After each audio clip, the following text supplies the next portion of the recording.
there and welcome to my new video, which is all about how to clean your roller blinds.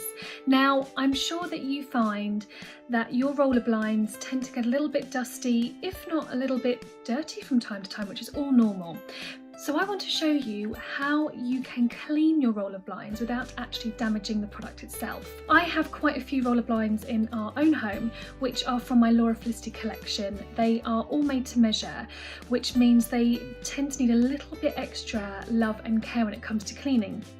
So I want to show you the process that I take to make sure that my window blinds are cleaned in a way that means that they are safe and still as beautiful as before. One of which is behind me, which is what you're going to see me cleaning. So for this you will need a good little vacuum cleaner if you have. If not, grab a duster. And then the next stage is actually to get some soap, eco-friendly if possible, with some lukewarm water, and just have some stain remover on the side in case you need it, but hopefully it won't come to that. So here is my journey on how I clean my own roller blinds, and hopefully this helps you clean yours.